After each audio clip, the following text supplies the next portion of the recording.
موضوع الدرس فی احوال السعداء والاشقیاء، سورۃ الملک، تفسیر ابن کثیر۔ الحمد للہ رب العالمین، والصلاة والسلام علی اشرف الانبیاء وسید المرسلین سیدنا محمد وعلی آلہ واصحابہ اجمعین۔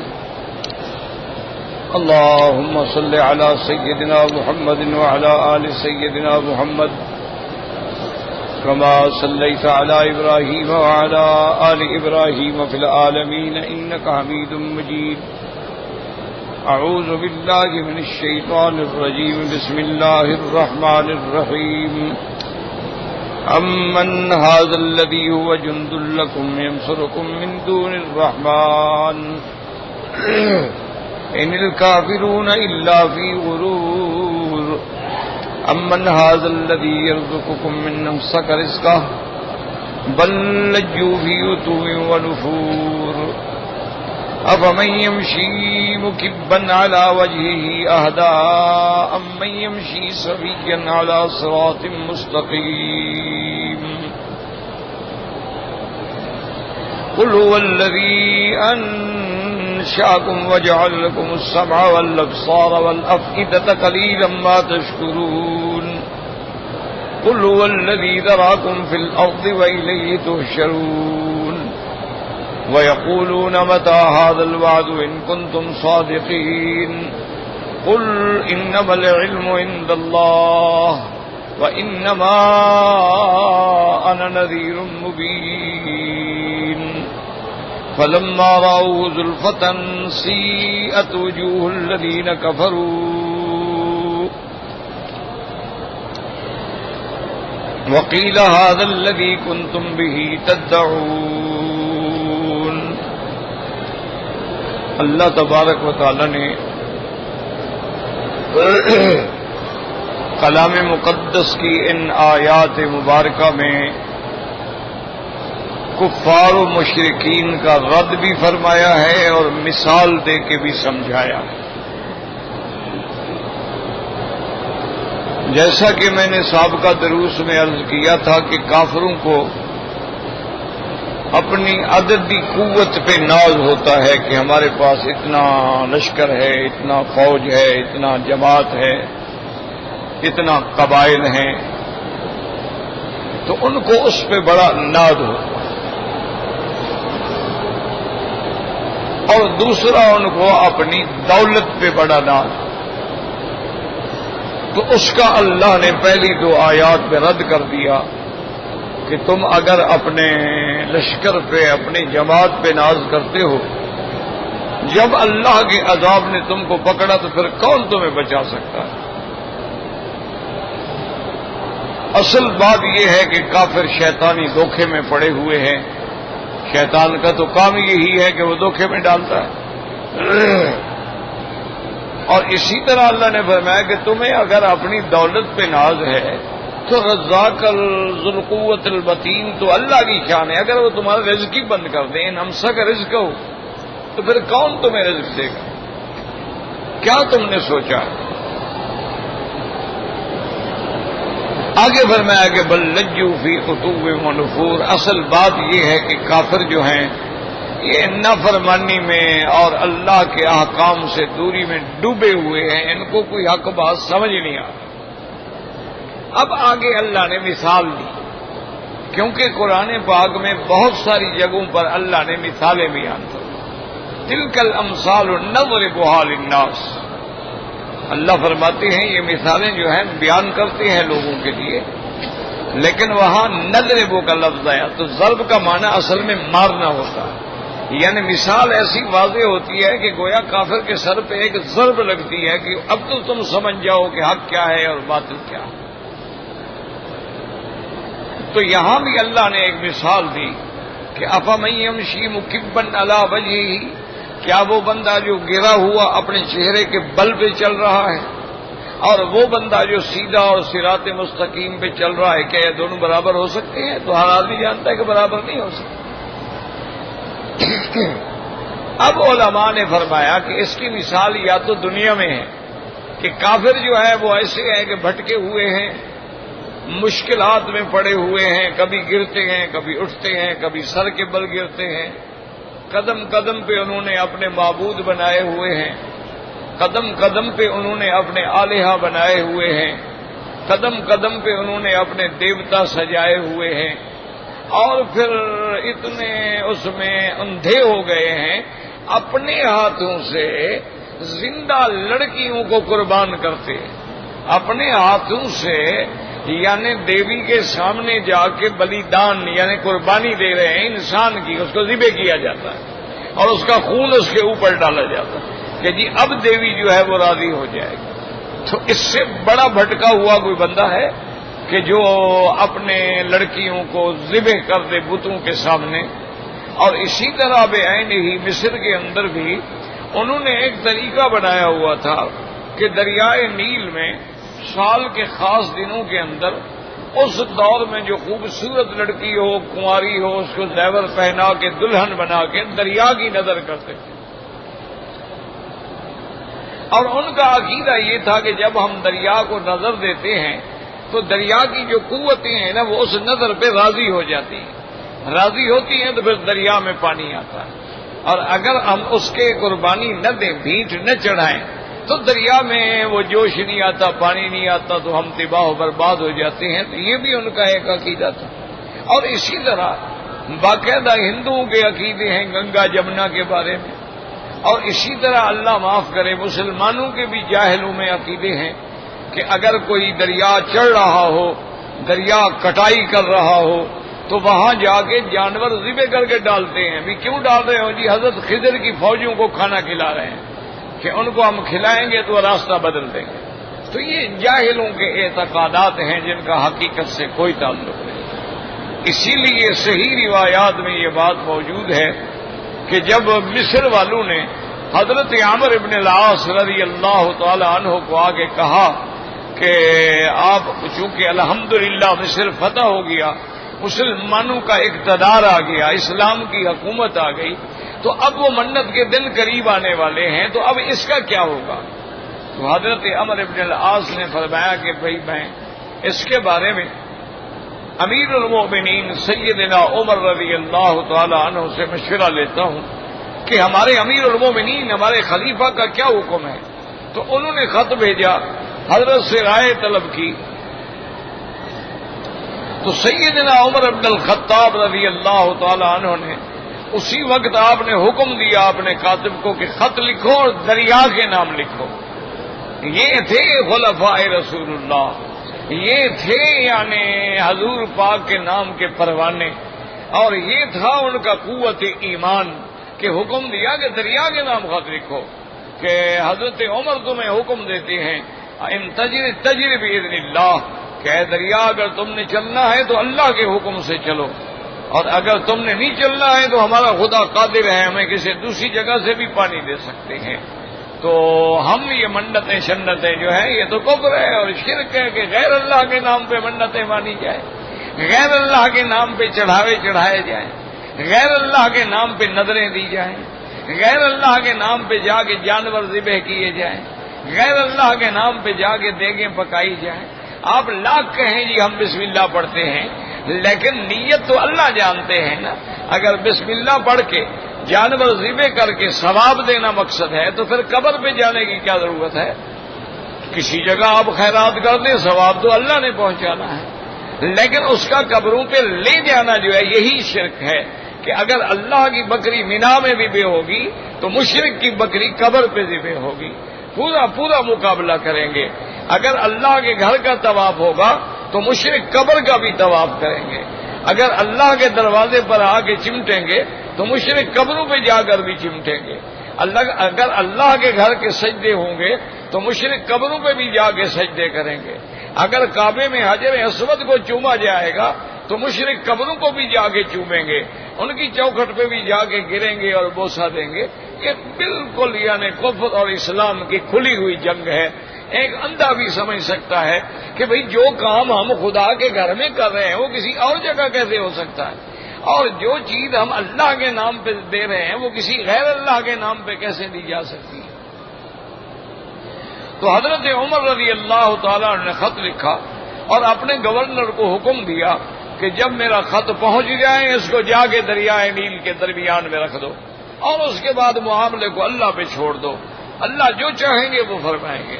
اگر اللہ مصر والوں کو رزق دینا چاہتے ہیں تو بارشیں بھی برسا سکتے ہیں، اور اگر اللہ تبارک و تعالیٰ اس دریا کو چلانا ہی نہیں چاہتے ہیں تو پھر کون چلائے گا؟ لڑکی جا کے چلائے گی کہ ایک نوجوان لڑکی کو بلا وجہ یعنی خودکشی اس کو زندہ گاڑ دیا جائے دریا میں، اس سے بڑا کوئی ظلم ہے؟ ظلم کرنے سے اللہ کے عذاب تو آ سکتے ہیں لیکن اللہ کی رحمتیں کبھی نہیں آ سکتی ہیں۔ تو حالات ایسے ہو گئے تھے کہ ہر چیز جو ہے، تو حضرت عمرو بن العاص کو جب خط ملا ہے ان کا بھی ایمان دیکھیں نا، ان کا بھی یقین دیکھیں کہ بھی خلیفے نے حکم دیا ہے دریا میں خط رکھ دو۔ اب کوئی آدمی کہے بھی دریا میں تو پانی ہوگا، پانی میں تو خط جو ہے ختم ہو جائے گا، کاغذ گل جائے گا، یا کوئی پانی پڑا ہوا ہے کہ حضرت عمر کا خط پڑھے گا، لیکن حکم ہے خلیفۃ المسلمین کا، بس ٹھیک ہے تعمیل کرنی ہے۔ انہوں نے جا کے پانی دریا کے اندر خط کو رکھ دیا۔ تو حضرت عمرو بن العاص فرماتے ہیں کہ صبح کو میں نے پوچھا بھی کیا ہوا، انہوں نے کہا جی راتوں رات میں دریا اتنی جوش سے چڑھا ہے کہ اتنا بڑا پانی آج تک دریا میں نہیں آیا۔ اللہ تبارک و تعالیٰ کا حکم جو ہے وہ نافذ ہو گیا ہے۔ تو اس لیے ہمیشہ یاد رکھیں کہ یہ کافروں کی رسمیں ہیں، تو کافر کا حال یہی ہوتا ہے، کبھی یہاں گرتا ہے، کبھی یہاں گرتا ہے، کبھی یہاں گرتا ہے۔ یعنی آپ خود اندازہ کریں 360 بت تو صرف کعبے میں رکھے ہوئے، صفا پہ بت رکھے تھے، مروہ پہ بت رکھے تھے، زمزم پہ بت رکھے تھے، مقام ابراہیم پہ بت رکھے تھے، حجر اسود کے سامنے بت رکھے ہوئے تھے، اور پھر ہر قبیلے کا اپنا بت تھا۔ کوئی حبل کو مانتا ہے، کوئی لات کو مانتا ہے، کوئی عزا کو مانتا ہے، کوئی منات کو مانتا ہے، ہر قبیلے کا اپنا خدا ہے۔ اور یہاں کعبہ شریف میں سب قبیلوں کے بت جمع کر کے رکھ دیے گئے۔ اچھا اس کی وجہ کیا تھی؟ یہاں 360 بت جمع ہو گئے، کیا وجہ تھی؟ کوئی الیکشن ہو رہا تھا، کوئی ووٹ لینے تھے انہوں نے؟ اس کی وجہ یاد رکھو یہ تھی کہ کفار مکہ کا کعبۃ اللہ پہ کنٹرول تھا، یعنی وہ مجاوری المسجد الحرام تھے، زمزم بھی ان کے پاس تھا، سقایا بھی ان کے پاس تھا، غلاف ڈالنا بھی ان کے پاس تھا، حرم کی نگرانی بھی ان کے پاس تھی، حرم کی حفاظت بھی ان کے پاس تھی، اور مجاورین حرم کی وجہ سے ان کا پوری دنیا میں ایک مقام تھا۔ وہ جہاں بھی جاتے تھے بھائی یہ مکے والے آ گئے، یہ کعبے والے آ گئے، یہ قریش آ گئے ہیں، تو جس قبیلے سے ان کی سلو ہو جاتی اس قبیلے کے خدا کو آگے کعبے میں رکھ دیتے۔ اچھا جب اس قبیلے سے جھگڑا ہو جاتا اس کے خدا کو اٹھا کے باہر پھینک دیتے، لے جاؤ بڑا خدا کو۔ دیکھو کیسے خدا ہیں، جب اٹھا کے رکھ دو، جب پھینک دو ماشاءاللہ۔ اور ویسے خدا سامنے کھڑے ہاتھ باندھے ہوئے ماشاءاللہ، یعنی اندازہ کریں بھی اپنے ہاتھوں سے بناتے ہیں۔ میں ہانگ کانگ میں تھا تو اتفاق سے ہم مارکیٹ سے گزر رہے تھے، تو میں نے دیکھا، میں نے کہا یار یہ کیا ہے؟ انہوں نے کہا جی یہ ہندوؤں کے دیوی دیوتا جو ہے نا ان کی شکلیں ہیں اور ان کے بنے ہوئے پتلے ہیں، اور وہ یہاں بکتے ہیں، ہر آدمی آ کے لیتا ہے جس کو جو دیوی دیوتا لینا۔ اچھا کئی خدا جو تھے ان کے ٹانگوں میں رسی باندھی ہوئی لٹک رہی تھی دکان پر، وہ پلاسٹک کے بنے ہوئے تھے۔ ہاں جناب 50 100 خدا لٹکا ہوا ہے، 100 الٹا لٹکا ہوا، خدا لٹکا ہوا ہے۔ وہ جب کوئی پسند کرتا تو اس کو نکال کے رسی سے دے دیتے، جی لے جاؤ خدا کو۔ بندہ خدا کو جیب میں ڈال کے لے جا رہا ہے، اچھا خدا ہے وہ؟ نہیں تمہیں سمجھ آتی ہے یہ بات کہ اپنے ہاتھ سے بناؤ اور پھر اس کو حاجت روا اور مشکل کشا سمجھو؟ یعنی یہ انسان کی عقل کی بات ہے یا اللہ کی طرف سے قہر ہے؟ اللہ کی ناراضگی ہے کہ اللہ نے مہرے لگا دی ہیں، بات سمجھ نہیں آتی۔ اچھا چلو ان کافروں کو تو چھوڑو، تم تو مسلمان ہو ماشاءاللہ، تو کیا تم اپنے بزرگوں کی قبریں خود نہیں بناتے ہو؟ ان کے جنازے تم خود نہیں پڑھتے ہو؟ ان کو کفن تم خود نہیں پہناتے ہو؟ ان کو قبر میں خود تم نہیں اتارتے ہو؟ ان کے اوپر مٹی تم خود نہیں ڈالتے ہو. تو جب تک یعنی بزرگ ہمارے پیر ماشاءاللہ ان کی میت باہر موجود تھی تو کفن میں بھی ہمارا محتاج، دفن میں بھی ہمارا محتاج، جنازے کو کندھا دینے میں بھی ہمارا محتاج، اور پھر دعا میں بھی ہمارا محتاج. ہم اس کے لیے دعائیں کر رہے ہیں اللہم اغفر لحینا و میتنا و شاہدنا و غائبنا. لیکن جب زمین میں 2 میٹر نیچے چلا گیا اب مشکل کشا ہو گیا، داتا اب ہمیں بچہ عطا فرما دے. کوئی حق تو ہم مسلمانوں نے کوئی کم کیا ہوا ہے؟ اچھا جو تعویذ بناتے ہیں ایمان سے کہ خود بناتے ہیں یا بنا ہوا کربلا سے آ جاتا ہے؟ خود بناتے ہیں. اچھا جو دلدل شریف نکالتے ہیں وہ وہاں سے لے آتے ہیں یا کرائے کا گھوڑا پکڑا ہوا ہوتا ہے اور اس کو جناب چوم رہے ہیں؟ ماشاءاللہ وہ اتنا متبرک ہو گیا. وہ اللہ کے بندے، جو گھوڑا حضرت حسین کو شہید کرا کے آیا ہے اس کو ڈنڈے مارو نہ کہ چومو. کوئی عقل ہے؟ کچھ نہیں. اچھا حضرت حسین پیاسا شہید ہو گیا، یہ سبیل لگا کے کھڑے ہیں، دودھ پلا رہے ہیں، شربتیں پلا رہے ہیں. اور تم روزہ رکھو، تم بھی پیاسے رہو حضرت حسین کی محبت میں، بھوکے رہو. تو اس لیے اللہ فرماتے ہیں کہ افمن یمشی مکبا علی وجہہ اہدی، کیا وہ بندہ جو اپنے چہرے کے بل گھسٹ کے چل رہا ہے وہ ٹھیک ہے؟ امن یمشی سویا علی صراط مستقیم، یا جو سیدھے راستے پہ ہے وہ بہتر ہے. اور بعض علماء فرماتے ہیں اس کا مطلب ہے قیامت والے دن یعنی آخرت والے دن مومن تو سیدھے راستے پہ چلیں گے اور کافروں کو سر کے بل چلایا جائے گا، گھسیٹ گھسیٹ کے جہنم میں ڈالا جائے گا. اللہم اجرنا من النار. دعا کریں اللہ ہر کلمے پڑھنے والے کو جہنم سے نجات دے اور جنت الفردوس نصیب فرمائے. اور دعا کریں کئی دن سے پورے ملک میں گرد و غبار ہے، اللہ اپنا عذاب رفع فرما کے رحمت کی بارشیں عطا فرما دے. اللہ سے دعا کریں کہ اللہم انزل علینا الغیث، اللہم انزل علینا الغیث ولا تجعلنا من القانطین. اللہم سقیا رحمت لا سقیا عذاب. اللہم اسقی عبادک وبلادک وبہائمک وانشر رحمتک یا ارحم الراحمین.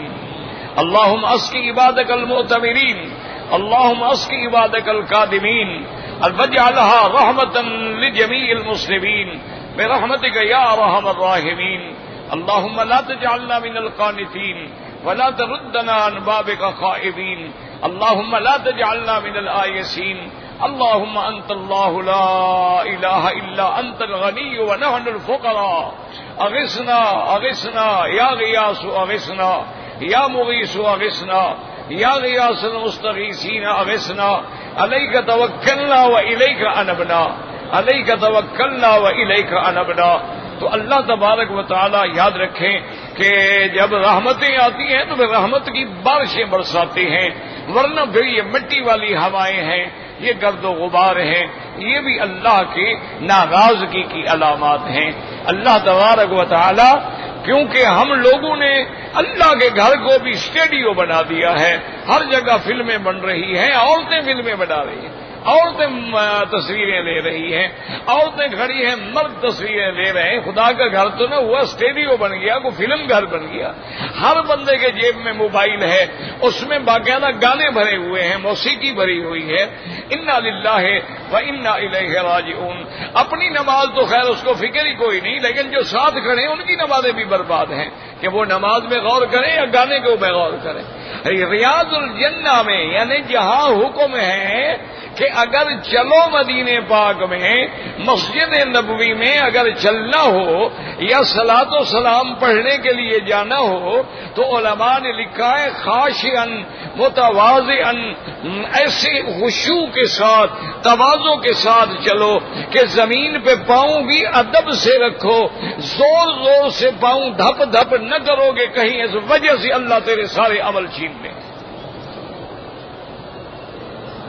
کیوں؟ وہ تو جگہ ایسی ہے نا کہ جہاں آواز بھی اونچی نہیں کی جا سکتی. یہاں حکم یہ ہے کہ لا ترفعوا اصواتکم فوق صوت النبی ولا تجهروا له بالقول كجهر بعضكم لبعض ان تحبط اعمالكم وانتم لا تشعرون۔ اللہ نے فرمایا ایمان والو خبردار میرے مدنی کی آواز سے بھی تمہاری آواز اونچی نہ ہو جائے۔ کیا مانا؟ نافرمانی نہ کرو، آپ کے حکم کی خلاف ورزی نہ کرو۔ اور بعض علماء فرماتے ہیں نہیں، ادب کا تقاضا یہ ہے کہ بولنے میں بھی احتیاط کرو کہ آواز اونچی نہ ہو۔ اور سزا کیا ہے کہ اگر تم نے کیا انتحبط اعمالکم، تمہارے حج عمرے نمازیں سارے عمل برباد کر دیں گے اور تمہیں پتہ بھی نہیں لگے گا۔ وہ تو ایسا مقام ہے کہ وہاں تو بالکل سکون ہوتا ہے، آرام ہوتا ہے۔ اس لیے حکم ہے ادب سے چلیں، اور جب روضے پاک پہ کھڑے ہوں نہ جالی مبارک کے قریب ہوں نہ زیادہ دور ہوں، اور وہاں بھی اپنی آواز اونچی نہ کریں، چیخ چیخ کے سلام نہ پڑھیں، ادب سے سلام پڑھیں تاکہ تیری آواز ہر حال میں کنٹرول رہے۔ سیدنا عمر رضی اللہ تعالی عنہ کی خلافت کے زمانے میں آپ مسجد نبوی میں کھڑے ہیں، مسجد نبوی کے کونے میں دو بندے زور زور سے باتیں کر رہے تھے۔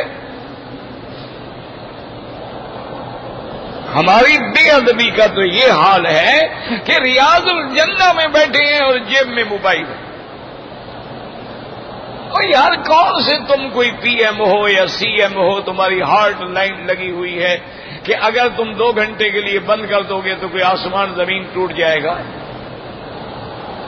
بند رکھو حرم میں آنے کے بعد، کوئی بہت زیادہ اہم پیغام ہے تو اس کو سائلنٹ پہ لگا دو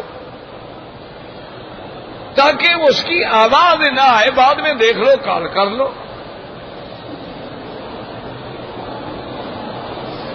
تو سیدنا عمر رضی اللہ تعالی عنہ نے جب دیکھا کہ 2 بندے ہیں اور مسجد نبوی میں شور کر رہے ہیں، فرمایا کہ ان کو بلاؤ، لے آؤ ان کو۔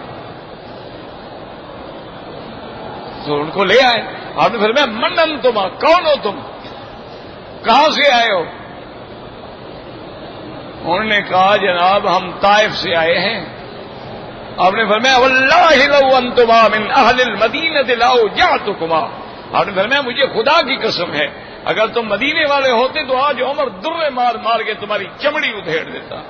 تم باہر کے رہنے والے ہو، تمہیں پتہ نہیں، لحاظ کیا کرو، خبردار آئندہ یہاں اونچی آواز سے بات کرو۔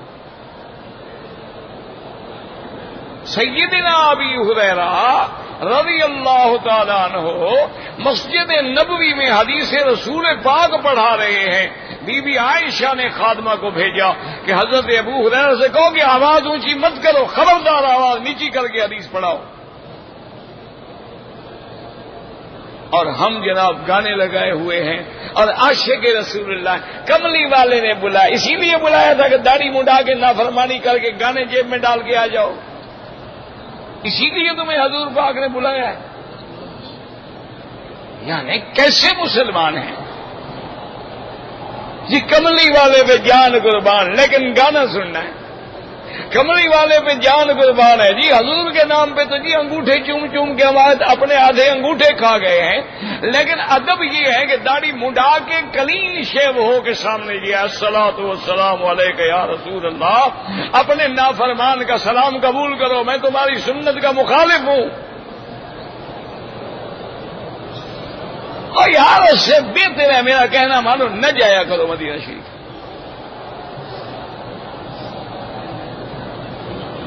اگر تم اپنی عادات نہیں بدل سکتے ہو، اگر تم اپنا لباس اور اپنی شکلیں سنت کے مطابق نہیں بنا سکتے ہو، نہ جاؤ، اور نافرمانی تو نہ کرو نا، اور جرت تو نہ کرو نا کہ رحمتیں دو عالم کے دروازے پہ، اور پھر عقیدے بھی یہ رکھتے ہیں کہ حضور مختار ہیں، حضور حاضر ناظر ہیں، تو حاضر ناظر کو یہی دکھا رہے ہو۔ انا للہ و انا الیہ راجعون، اور بندہ کیا کہے؟ صراط مستقیم یہ ہے کہ سنت کے مطابق. پتہ ہے صحابہ جب سلام پڑھتے تھے یعنی 2 منٹ سے زیادہ سامنے نہیں کھڑے ہوتے تھے. الصلاۃ والسلام علیک یا رسول اللہ، الصلاۃ والسلام علیک یا حبیب اللہ، الصلاۃ والسلام علیک یا خیر خلق اللہ، الصلاۃ والسلام علیک ورحمۃ اللہ وبرکاتہ. بس ہم نے اپنے بزرگوں کو بھی یعنی دیکھا ہے الحمدللہ. اس زمانے میں یعنی ٹرکوں پہ سفر ہوتے تھے اور جب مدینے پاک کی مسجد نبوی کے قریب آتے تھے تو وہ فوراً سواری سے اتر جاتے تھے کہ ہم پیدل جائیں گے. اور اس سے پہلے جو ہمارے بزرگ اور علماء اور اولیاء اور صوفیاء اور بڑے بڑے لوگ گزرے ہیں، اور جب اونٹوں کا سفر ہوتا تھا تو جب آپ جہاں سے آج کل احرام باندھتے ہیں نا، ذل حلیفہ بھی کہتے ہیں، بیر علی بھی کہتے ہیں، اس جگہ سے ٹھیک سامنے روضہ پاک نظر آتا تھا. تو وہاں وہ اونٹوں سے اتر جاتے تھے اور یہیں سے پیدل چلتے تھے. اور زبان پہ درود محمد مصطفیٰ ہوتا تھا اور دل میں عشق محمد مصطفیٰ ہوتا تھا. اور ایک دفعہ جا کے صلاۃ و سلام پڑھتے تھے معاجہ شریف میں، باقی اگر 8 دن 10 دن رہنا ہو تو بس قدمین میں آگے بیٹھ جاتے. پھر جس دن آنا ہو صلاۃ و سلام پڑھے اور چلے آئے. ہمارے تو جی ماشاء اللہ ہر وقت جہاں کھڑے ہیں وہیں سے کھڑے ہو کے صلاۃ و سلام شروع. مسجد نبوی میں کھڑا ہے لیکن آگے نہیں بڑھتا، وہیں کھڑا ہو گیا صلاۃ و سلام پڑھنے کے لیے. یہ کون سا عشق ہے؟ ابھی مجھے تو آج تک سمجھ نہیں آیا. ہمارے یہ گلابی عاشق جو ہے نا، ہمیں سمجھ نہیں آیا. مولانا مثنوی عاشق تھے، مولانا روم عاشق تھے مثنوی والے. وہ فرماتے تھے کہ اگر 1000 بار بشویم دہن ب مشک و گلاب، کہ میں اگر اپنے منہ کو مشک و گلاب کے عرق سے 1000 دفعہ دھو ڈالوں پھر بھی میرا مدنی تیرا نام لیتے ہوئے ڈر لگتا ہے کہیں بے ادبی نہ ہو جائے، کہ میں گندی زبان سے پلید زبان سے کیسے تیرا نام ہو. یہ عشق تھا، یہ ادب تھا، یہ مقام تھا کہ ان کے دلوں میں. اور بادشاہ جب آیا جس نے یہ حرم نبوی بنایا تھا نا، مراد اس کا نام تھا، شاید تاریخ کی بات ہے، وہ جب آیا تھا مسجد نبوی کے عمارت مکمل ہو گئی صلاۃ السلام کے لیے، تو اس زمانے میں ٹرین چلتی تھی، ترکی سے مدینے آتی تھی. اب بھی اسٹیشن وہاں پرانے کھڑے ہوئے ہیں. اب انشاءاللہ پھر بھی اللہ اس حکومت کو جزائے خیر دے، یہ پھر بھی ٹرین چلا رہے ہیں حاجیوں کے لیے کہ جدہ سے مکہ اور مدینہ اور مینا اور عرفات اور مزدلفہ، تاکہ حجاج کرام کو تکلیف نہ ہو. کافی بن بھی گئی ہے، کافی بن بھی رہی ہے. مینا عرفات کی تو الحمدللہ چالو ہو گئی نا. جو 12 گھنٹے میں عرفات سے مزدلفہ آتے تھے نا، ٹرین پہ 15 منٹ میں پہنچے. تو بتایا اس نے کیا کہا؟ اس نے کہا تھا کہ بھائی میں جب اسٹیشن پہ آ جاؤں نا تو میرے گلے میں رسی ڈال کے مجھے گھسیٹ کے لے جاؤ حضور کے دربار میں. نے کہا بادشاہ، نے کہا بادشاہ کیا، میں مجرم ہوں، گناہگار ہوں. تو مجرم کو مجرم کی حیثیت میں جانا چاہیے، نہ کہ بادشاہ کی حیثیت میں. انہوں نے کہا میری زندگی گناہوں میں گزر گئی. یہ جن لوگوں کو تم وہابی اور نجدی کہتے ہو، جب ان کے بادشاہ جب حرم مدینہ پاک بن رہا تھا اور اس کا ایئر کنڈیشن کا جو پلانٹ ہے وہ لگ رہا تھا، تو بادشاہ نے کہا یہ کیا ہے؟ انہوں نے کہا جی یہ پورے حرم کو سینٹرل ایئر کنڈیشن بنانا ہے، تو اتنا بڑا پلانٹ ہم لگا رہے ہیں. کیا خدا کے بندے کیا کر رہے ہو؟ انہوں نے کہا ہٹاؤ یہ پلانٹ اور دور لے جاؤ مدینے سے. انہوں نے کہا حضرت نے کہا میں نہیں جانتا، اس کو دور لے جاؤ، تم جو پلان لگا رہے ہو تو جب ایئر کنڈیشن چلے گا اندر وہ ٹھنڈی ہوائیں ڈالے گا لیکن باہر تو گرم ہوائیں بھی پھینکے گا اور اس سے ہوا بھی پیدا ہو سکتی ہے، اور تم حضور کو خوشبو پسند تھی نہ کہ روائے کریا پسند تھی، دور لے جاؤ۔ سنیت الوداع پہ لے گئے ہیں، وہاں سے انہوں نے باقاعدہ ایک نہر بنائی ہے جس میں ہوا آتی ہے اور پورے حرم میں تقسیم ہوتی ہے تاکہ حرم میں کوئی بری ہوا پیدا نہ ہو۔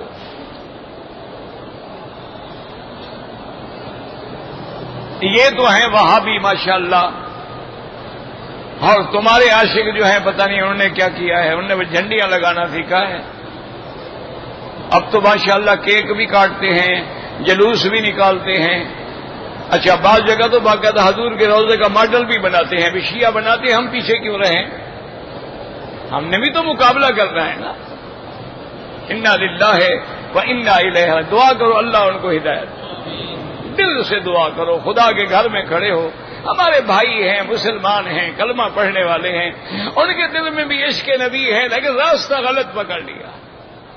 دعا کرو اللہ ان کی ہدایت کے فیصلے فرمائے، اور اللہ تبارک و تعالی ان کو بھی حضور کی سنت کا اتباع نصیب فرمائے اور سرکار دو جہاں کا صحیح عاشق بنائے، لفظی کلامی نہیں، سچا عاشق بنائے، اور اللہ ہمارے دلوں میں حضرت صدیق والا عشق پیدا فرما دے، حضرت عمر عثمان و علی والا عشق پیدا فرما دے، حسنین کریمین والا عشق پیدا فرما دے، اہل بیت والا عشق پیدا فرما دے، اصحاب رسول والا عشق پیدا فرما دے، کہ جو اتنا ادب کرتے تھے، کہتے ہیں ہم حضور کے سامنے جو بیٹھتے تھے ایسے بیٹھے ہوتے تھے کہ اگر ہمارے سروں پہ پرندے گویا بیٹھے ہوئے ہیں، یعنی ہلتے نہیں تھے۔ اب لاکھوں صحابہ ہیں لیکن حضور کا حلیہ بیان کرنے والے کتنے لوگ ہیں؟ وجہ یہ ہے کہ حضور کی عظمت شان کے مطابق آنکھ اٹھا کے دیکھتے نہیں تھے ڈر سے۔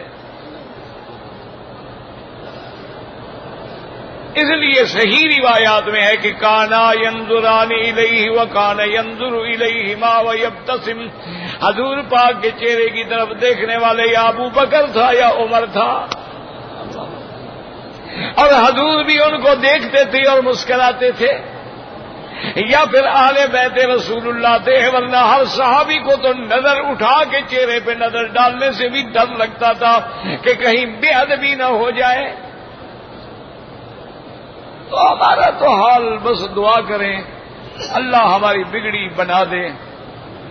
اب ہم ہر لحاظ سے بگڑ چکے ہیں، یعنی عقیدے کے لحاظ سے بھی بگڑ چکے ہیں، اعمال کے لحاظ سے بھی بگڑ چکے ہیں، اور ہر آدمی نے اپنا دین بنا لیا ہے، اپنی پارٹی بنا لی ہے، ہر آدمی نے اپنی مسجد بنا لی ہے، ہر آدمی نے اپنی جماعت بنا لی ہے، اور جو صراط مستقیم ہے اس کو ہم چھوڑ بیٹھے ہیں۔ اللہ ہمارے حال پہ رحم فرمائے۔ اب اس کے بعد اللہ فرماتے ہیں قل هو الذی انشأکم وجعل لكم السمع والابصار والافئدة قليلا ما تشکرون۔ اللہ فرماتے ہیں میرے بندے، وہ ذات جس نے سب سے پہلے تم کو پیدا کیا، تمہیں پیدا کرنے والا، وَجَعَلَ لَكُمُ السَّمْعَ وَالْأَبْصَارَ وَالْأَفْئِدَةَ، اور پھر جس نے تمہیں سننے کی قوت پیدا کی، دیکھنے کے لیے آنکھیں پیدا کی، پھر تمہارے لیے دل پیدا کیا، تمہیں ان نعمتوں سے نوازا، لیکن بہت تھوڑے ہیں جو اللہ کی نعمتوں کا شکر کرتے ہیں۔ پہلی چیز کیا ہے کہ اللہ نے تم کو پیدا کیا۔ پیدا کرنے والا کون ہے؟ ہاں جی نا، اللہ کے کعبے میں بات سچی کیا کرو۔ پیدا کرنے والا کون ہے؟ اچھا، پیروں کو کس نے پیدا کیا؟ ہاں جی اچھا، حضرت عبد القادر جیلانی کو کس نے پیدا کیا؟ اس کے پیدا کرنے کے لیے کس پیر سے منت مانی گئی؟ کوئی آخر بات تو سوچو نا۔ اس لیے فرماتے ہیں قل، فرما دیجیے، هو الذی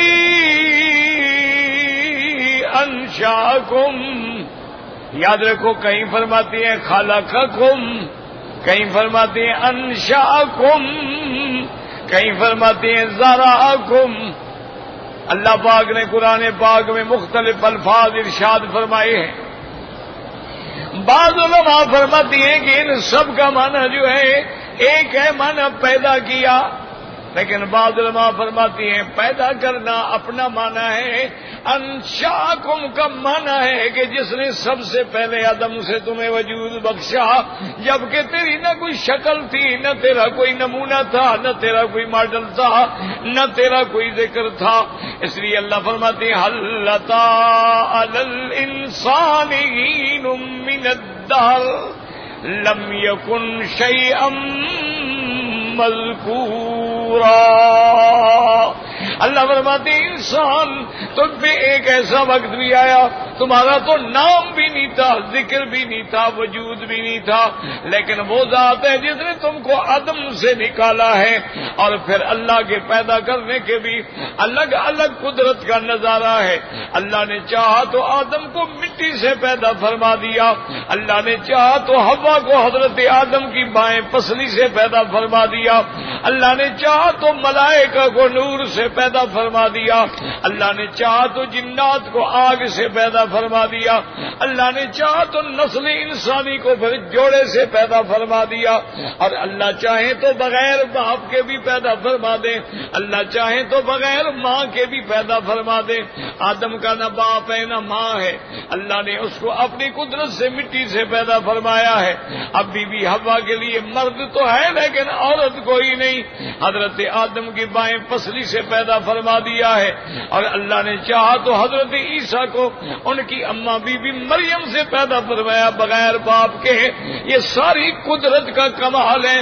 اللہ دکھانا چاہتے ہیں میرے بندے میں جو چاہوں جیسے چاہوں جب چاہوں پیدا فرما دوں۔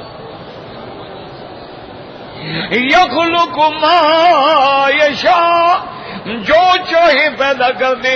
یہب لمن یشاء اناثا ویہب لمن یشاء الذکور، میں جس کو چاہوں لڑکیاں دوں، میں جس کو چاہوں لڑکے دوں۔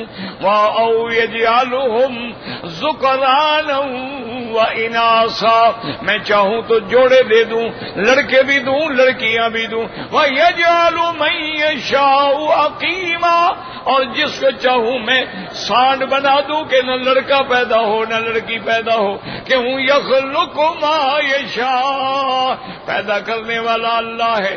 الا لہ الخلق ولہ الامر، ہر چیز کے پیدا کرنے والا، انبیاء کے پیدا کرنے والا، فرشتوں کے پیدا کرنے والا، جنات کے پیدا کرنے والا، یہ ساری کائنات کا پیدا کرنے والا۔ هو الذی خلق السماوات والارض فی 6 ایام، تو سب کا خالق اللہ ہے۔ اس لیے فرماتے انشاکم، جس نے تمہیں پہلے سے پہلے پیدا فرمایا، جس کا کوئی نمونہ نہیں ہے۔ وجعل لکم السمع والابصار والافئدہ، یہاں اللہ نے 3 چیزوں کی ذکر کیا ہے۔ اللہ نے 3 نعمتیں دی، قوت سامعہ دی سننے کی نعمت، قوت باصرہ دی دیکھنے کی نعمت، اور دل دیا جس پر سارا نظام عالم جو ہے وہ چل رہا ہے۔ لیکن اس میں غور کریں کہ جہاں قرآن ان چیزوں کا ذکر کرتا ہے، سمع کو پہلے ذکر کرتے ہیں اور بصر کو بعد میں ذکر کرتی ہیں۔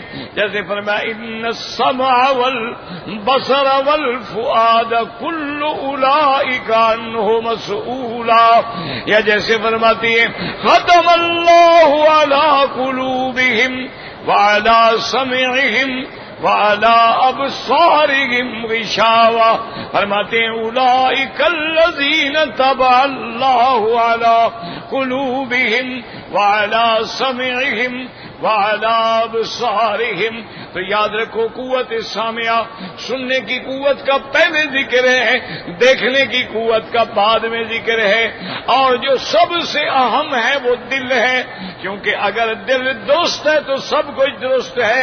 اذا صلحت صلح الجسد کلہ واذا فسدت فسد الجسد کلہ الا وہی القلب الا وہی القلب الا وہی القلب۔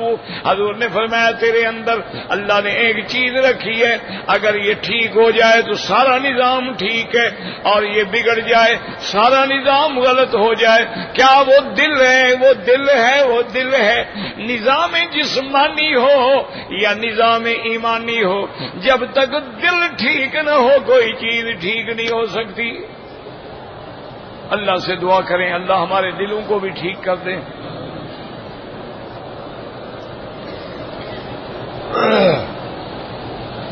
دعا بھی کریں اللہ شفائے کاملہ عطا فرما دیں،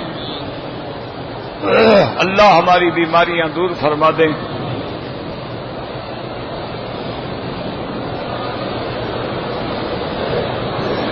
اگر ایک عورت نے مدینہ منورہ سے عمرے کا احرام باندھا ہے لیکن ایام حیض ہیں اور ابھی پورے نہیں ہوئے اور جانے کا وقت آ گیا ہے، افضل تو یہ ہے کہ اس کی ٹکٹ پیچھے کرائیں، جب پاک ہو جائے عمرہ پورا کرے، ورنہ اس کو عمرے کے لیے پھر آنا پڑے گا، ہر حال میں عمرہ قضا کرنا ہوگا۔ اور یہ کوئی ایسا مشکل نہیں ہے کہ دوبارہ آپ جو ہزاروں روپے خرچ کریں 100 ریال لیں گے آپ کی سیٹ بدل دیں گے، بات ختم ہو گئی۔ اپنا عمرہ خراب نہ کریں، یا آخری حل بعض علماء نے یہ بھی لکھا ہے کہ اسی حالت میں بھی وہ عمرہ کر لے اور ایک دم دے دے، لیکن بہتر یہ ہے کہ تاریخ پیچھے کرائیں۔ مشین سے بال تب کٹیں گے جب بال ہوں گے نا، گنج پہ جو مشین پھیرو اس میں کیا بال آ جائیں گے؟ اگر بال مشین میں آتے ہیں مشین پھیرنا جائز ہے، نہیں آتے ہیں اس طرح پھروائیں۔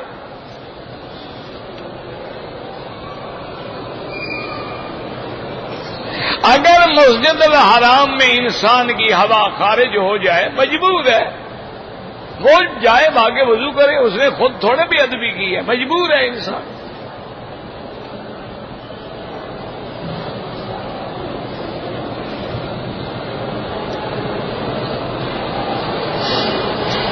اگر عورت احرام کی حالت میں کپڑے دھونے ہیں یا بچوں کے لیے فیڈر بنانے ہیں تو صابن بالکل استعمال کریں جس میں خوشبو نہ ہو، بس سادہ صابن لے لیں، یا وہ لائف بوائے وغیرہ لے لیں، اس میں تو بدبو ہوتی ہے نا، خوشبو تو نہیں ہوتی نا، ڈیٹول لے لیں۔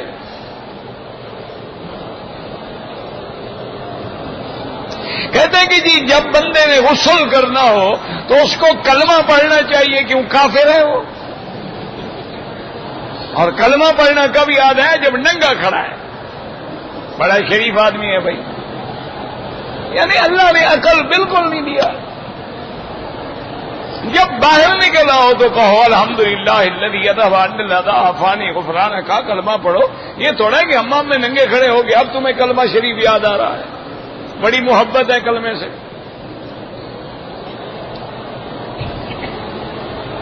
سلام جو ہم نماز میں پھیریں، جہاں ہم امام کے تابع ہیں، مکبر کے تابع نہیں ہیں ہم، وہ تو تکبیر کا اہتمام ہوتا ہے کہ خدا نہ کرے لاؤڈ سپیکر امام کا خراب ہو جائے، تو چلو کوئی تو چلے گا نا، تاکہ لاکھوں لوگ کھڑے ہیں ان کی نمازیں خراب نہ ہوں، وہ تو احتیاط ہے، ہم امام کے تابع ہیں۔ جو درود شریف ہم پڑھتے ہیں وہ فرشتے پہنچاتے ہیں، حضور نے صاف فرما دیا ہے کہ فرشتے اللہ کے مقرر ہیں جو درود پہنچاتے ہیں۔ سردی گرمی میں استنجے کا طریقہ مختلف ہے، کوئی مختلف نہیں، معنی یہ ہے کہ پاکی ہو۔ اگر پاکستان میں ہم نے مسئلہ پوچھا تو وہاں علماء تھوڑے ہیں، وہاں بڑے بڑے علماء ہیں، وہاں پوچھ لو۔ نماز میں جنازہ میں جو لفظ آتا ہے جل ثناؤک کا سبحانک اللہم و بحمدک و تبارک اسمک جل آگے نہیں تعالی جدک ولا الہ غیرک، یہ لفظ جو ہے یہ صحیح روایات میں تو نہیں ہے، لیکن ایک ضعیف حدیث مبارک میں آتا ہے. کہتے ہیں کہ جب قرآن مجید موجود تھا اور احادیث موجود تھی، پھر اماموں کی کیا ضرورت پڑ گئی؟ تو جب قرآن موجود تھا پھر حدیث کی کیا ضرورت پڑ گئی؟ کوئی سوچو کہاں جا رہے ہو؟ اگر قرآن حدیث کے بغیر سمجھ نہیں آ سکتا ہے تو حدیث بھی اماموں کے بغیر سمجھ نہیں آ سکتی. قرآن بھی ضروری، حدیث بھی ضروری، فقہ بھی ضروری. یہ تمہارے دماغوں میں ایک بھوت چڑھا ہوا ہے. نہ تم 4 اماموں سے ڈرتے ہو. ہر آدمی اگر خود حدیث سمجھنی شروع کر دے تو کتنے امام ہو جائیں گے؟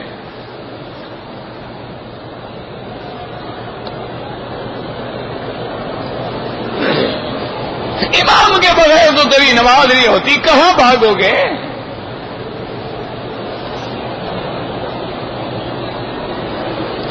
کہتے تھے کہ مکہ مکرمہ میں غیر مسلم کا داخلہ بند ہے، لیکن بعض لوگ آتے ہیں وہ اپنے آپ کو پاسپورٹ میں مسلم لکھ کے آتے ہیں. اب ان کے پاس ایکس رے ابھی تک ایسا نہیں بنا کہ دیکھ لیں اندر کافر ہے یا مسلمان ہے.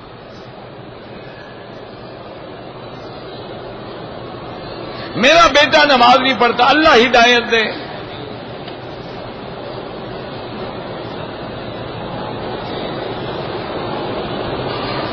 ہزار دفعہ میں نے بتایا بھی انبیاء تمام انبیاء حیات ہیں. ایک دفعہ تھوڑا بتایا اگر الگ تو میں ایک مسئلہ سنو گے. انبیاء کی حیات کا تو کوئی منکر نہیں ہے ماں سوائے کرامیہ فرقے کے.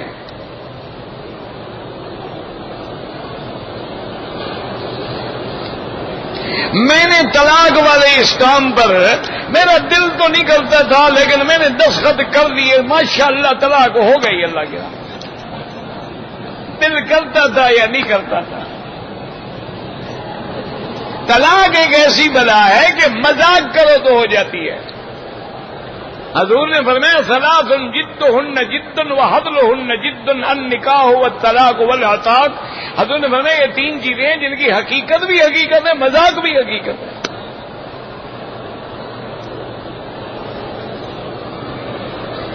ہم اپنے بچوں کے لیے کھلونے لے جاتے ہیں، وہ اتنے بڑے نہ ہوں جو انسانی شکلوں میں اور مجسموں کی شکلوں میں ہوں، وہ نہ لیں، باقی لے جائیں.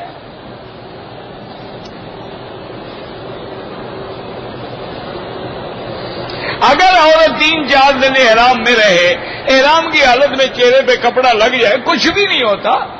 مانا یہ ہے کہ آمدن نقاب نہ اوڑھے.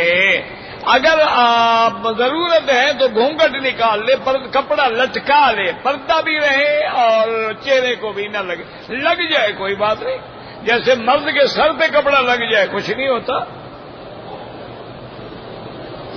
مدینہ منورہ سے واپس آتے ہوئے احرام بالکل ضروری ہے، میقات ہے وہ.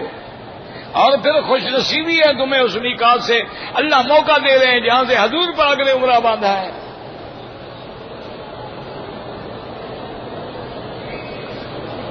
کہتے جی کہ حضور پاک سے پہلے جب لوگ مرتے تھے تو قبر میں کس نبی کے بارے میں پوچھا جاتا؟ جس نبی کا زمانہ تھا اس کے بارے میں پوچھا جاتا تھا.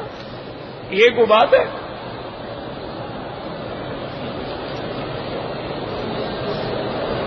اگر ہم ہوٹل میں غسل کر لیں، 2 چادریں باندھ لیں، مسجد عائشہ سے جا کے نیت کریں، کوئی حرج نہیں. مدینے کی مٹی میں شفاعت بالکل شفا ہے. اگر کوئی آدمی 2-3 عمرے کرنا چاہے لیکن کثرت سے طواف کرو وہ زیادہ ثواب ہے، کرے تو جائز ہے. کہتے ہیں کہ عید میلاد منانا جو ہے وہ تو آپ کہتے ہیں بدعت ہے. یہ تبلیغ والے جو تبلیغ کرتے ہیں، یہ تو قرآن کہتا ہے بلغوا. یہ تو قرآن کہتے کنتم خیر امۃ اخرجت للناس تأمرون بالمعروف وتنہون عن المنکر. وہ تو حضور فرماتے ہیں بلغوا عنی ولو آیا. وہ تو اللہ فرماتے ہیں یا ایھا الرسول بلغ ما انزل الیک من ربک. آپ بھی کوئی حکم دکھا دیں کہ ایمان والو میلاد منایا کرو، ہم منیں گے. کوئی جھگڑا نہیں، کوئی لڑائی نہیں.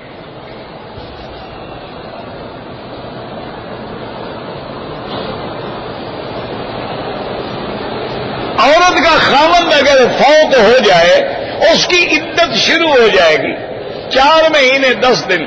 اب وہ اگر یہاں ہے تو عدت اس کی شروع ہے، پھر جب گھر جائے گی اپنی عدت پوری کرے گی. عرس شریف جو ہمارے ہاں ہوتا ہے وہ عرس شریف خالص بدعت شریف ہے.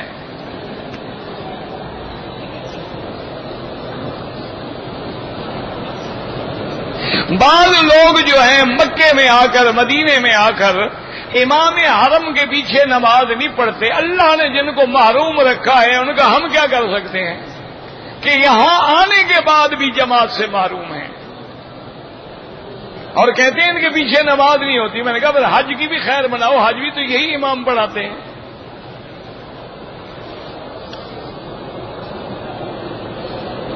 حجر اسود کو بوسہ دینے سے گناہ معاف ہوتے ہیں؟ بالکل معاف ہوتے ہیں. کہتے ہیں آواز کے لیے بھائی میرے بس میں تو کوئی نہیں، صرف یہ ہو سکتا ہے کہ ہم اس مائکروفون کو تھوڑا اور اونچا کر دیں، شاید آواز پہنچ جائے. خانہ کعبہ کی تعمیر تو 11 دفعہ ہوئی ہے، ایک دفعہ تھوڑی ہوئی ہے. طواف میں 7 چکر ہیں، کندھا ساتوں میں کھلا رکھیں. اگر طواف میں زخم لگ جائے، خون نکل آئے، جا کے وضو کریں اور کچھ بھی نہیں، کوئی حرج نہیں. اگر ایک آدمی عمرے پہ آیا، اس کی جیب کٹ گئی ہے، اس کے پاس پیسے نہیں ہیں، ہم اس کو زکوٰۃ دے سکتے ہیں؟ بالکل دے سکتے ہیں نا. اب تو وہ محتاج ہے نا. کہتے ہیں جی کہ تمباکو لے کے آتے ہیں، نہیں لانا چاہیے. اگر طواف کے دوران میں زمزم پیا لگایا تو بال ٹوٹ گیا، کچھ بھی نہیں ہوتا. مدینہ منورہ میں یا مکے میں جو لوگ سبیل میں کھانا دیتے وہ آپ سب کھا سکتے ہیں، وہ زکوٰۃ کا نہیں ہوتا، صدقات کا نہیں ہوتا. وہ یہاں کے لوگ گویا حاجیوں کا استقبال کرتے ہیں. عمرہ کرنے سے حج فرض نہیں ہوتا. من کن تو مولا علی مولا، یہ بالکل جھوٹی روایت ہے.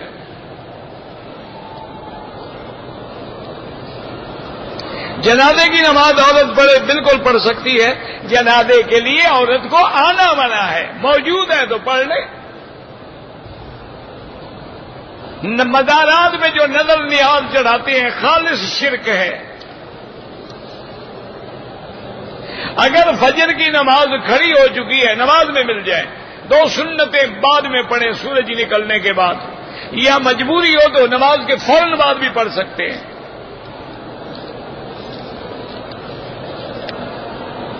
تقلید اور اطاعت میں کوئی فرق نہیں ہے، اس کے بغیر گزارا ہی نہیں ہے. جب تک تقلید نہ کرو تو بچہ پیدا ہوتا ہے تو تقلید آ جاتی ہے، ابا ابا ابا شروع کرتا ہے. وہ تقلید کے بغیر کہاں جاؤ گے؟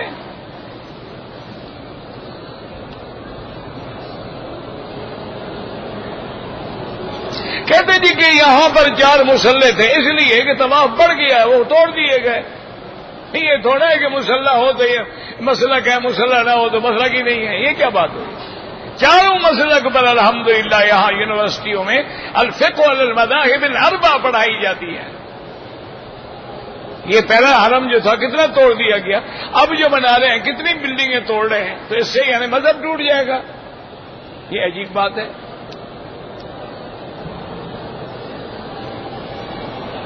کہتے تھے کہ ہمارے ملک میں سبز انقلاب آ رہا ہے. مجھے تو نہیں پتا بابا کالا انقلاب کیا ہے، سبز کیا ہے، سرخ کیا ہے، نیلا انقلاب کیا ہے، پیلا کیا ہے. سبز پگڑی باندھنے سے کوئی انقلاب نہیں آتا، اس سے کچھ بھی نہیں ہوتا. انشاءاللہ یہ ہے کہ حلوے شلوے چلتے رہیں گے اور شریف بھی چلتے رہیں گے اور کچھ نہیں ہوتا. انہوں نے حلوہ کھانا ہو، خون تھوڑا دے سکتے ہیں وہ. یہ تو حلوے والے مجنوں ہیں. بہت بڑا فرق ہے خلیل اللہ اور حبیب اللہ میں. ابھی تو وقت بالکل نماز کا ہو گیا. اپنے گھر سے جب نکلیں، جب اپنے شہر کے حدود سے گزر جائیں تو سفر شروع ہوگا. حجامہ جو ہے 17-19 سنت ہے. ان دنوں میں وہ خون کی گردش کو دیکھتے ہیں. عورتیں حرم میں نماز پڑھیں، بالکل پڑھیں. اگر طلاق ہو گئی ہے، اگر 3 طلاقیں ہیں تو تمہارا نکاح بھی نہیں ہو سکتا جب تک حلالہ نہ ہو. اگر 1 ہے یا 2 ہے تو پھر ہو سکتا ہے. ربنا تقبل منا انك انت السميع العليم وتب علينا انك انت التواب الرحيم. اللهم فرج هم المهمومين، نفس كرب المكروبين، واقض الدين عن المدينين، واشفنا واشف مرضانا ومرضى المسلمين. یا اللہ عالم اسلام کی حفاظت فرما. یا اللہ بلاد اسلامیہ کی حفاظت فرما. یا اللہ مسلمانوں کی حفاظت فرما. مسلمان جس ملک میں ہیں ان کی جان، مال، آبرو، عزت کی حفاظت فرما. ربنا آتنا فی الدنیا حسنۃ وفی الآخرۃ حسنۃ وقنا عذاب النار. صلی اللہ تعالی علی خیر خلقہ سیدنا محمد وعلی آلہ وصحبہ اجمعین. اللهم صل علی سیدنا محمد وعلی آل سیدنا محمد.